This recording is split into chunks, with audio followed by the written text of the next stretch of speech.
তো নমস্কার বন্ধুরা, আপনারা তো অনেক রকম পেঁয়াজি খেয়েছেন। তো আজকের আপনাদের সাথে শেয়ার করব একটি ভিন্ন স্বাদের পেঁয়াজি, যেটি হলো চিকেন পেঁয়াজি। তার রেসিপি শেয়ার করছি। প্রথমে ভিজিয়ে রাখা মসুর ডালগুলিকে মিক্সিং জারের মধ্যে দিয়ে একটু আধ ভাঙা টাইপসের মতো করে পেস্ট করে নিতে হবে। তারপরে সেটিকে একটি বোলের মধ্যে নিয়ে নিতে হবে।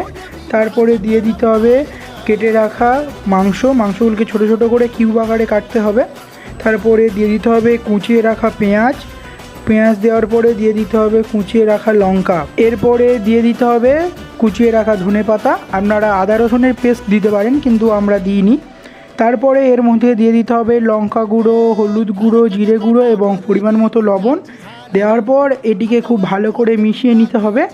তারপরে মেশানোর পরে একটি কড়াই গরম করে তাতে দিয়ে দিতে হবে সাদা তেল। তেলটিকে গরম করে তার মধ্যে এই পেস্টটিকে নিয়ে বড়ার আকারে হাতের মধ্যে চেপে চেপে পাতলা করে ছেড়ে দিতে হবে। দেওয়ার পর এক পিঠ লাল হয়ে গেলে উল্টে অপর পিঠটিকে লাল করে নিতে হবে। অবশ্যই এটি অনেক কম ফ্লেমেই করতে হবে, যাতে ভিতরের মাংসটি খুব ভালোভাবে সেদ্ধ হয়। ঠিক ভিডিওতে দেখানোর মতো লাল লাল হয়ে আসলেই তৈরি আজকের আমাদের রেসিপি।